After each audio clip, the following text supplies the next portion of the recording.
ஓம் சாய்ராம். ஸ்ரீ சாயிபாபாவின் சாஸ்னாமிரத திருமொழிகள் என்ற புத்தகத்தை பூஜ்ய ஸ்ரீ நரசிம்ம சுவாமிஜி அவர்கள் தொகுத்து வழங்கியுள்ளார்.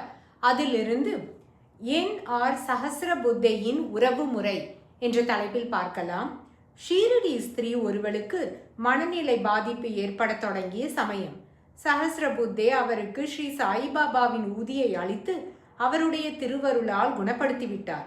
இந்த விஷயம் சஹஸ்ரபுத்தேக்கு பெருமை அளிக்கும் சம்பவமாக ஸ்ரீ சாயிபாபாவிடம் தெரிவிக்கப்பட்டது. ஸ்ரீ சாயிபாபா அவர் உதவியது யாருக்கு? அந்த மாது அவருடைய மருமகளே. சஹஸ்ரபுத்தேக்கு இந்த உறவை பற்றி தெரியாது. ஆனால் அவர் விசாரித்து பார்த்ததில் அவள் தன்னுடைய கோத்திரத்தைச் சேர்ந்த ஒரு பிராமணருடைய மனைவி என்பது தெரிய வந்தது. அடுத்தது, ஜெயக்கரின் ஐயங்கள் போக்கப்படுகின்றன. ஒரு நாள் மசூதியில் ஸ்ரீ சாயிபாபாவின் அருகே ஜெயக்கர் உட்கார்ந்திருந்தார். மண்டபத்தில் சத்யநாராயண கதா பாராயணம் நடந்து கொண்டிருந்தது. அந்த மண்டபம் மசூதி தரையை விட 3 அடி கீழே அமைந்திருந்தது.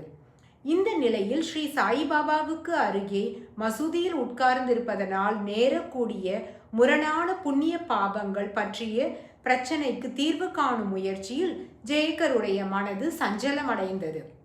ஸ்ரீ சாயிபாபாவின் அருகில் இருப்பது எப்போதுமே நல்லதும் புண்ணியமானதும் ஆகும். ஆனால் சத்யநாராயண கதாசிரவணம் அவருக்கு விசேஷமாக பிடித்தது. மேலும் சத்யநாராயண கதா படிக்கப்படும் இடத்திற்கு உயரமான மட்டத்தில் இருக்கும் இடத்தில் அமர்ந்திருப்பது முறையானதல்ல. இவ்வாறு இந்த விதமான எண்ண அலைகளால் அவர் மனது அலக்கழிக்கப்பட்டு முடிவு காண முடியாத நிலை. அப்போது அவர் மனதை அறிந்த ஸ்ரீ சாயிபாபா, அங்கே போய் பாராயணத்தை கேள் என கூறினார். இது பிரச்சனையை தீர்த்து வைத்தது.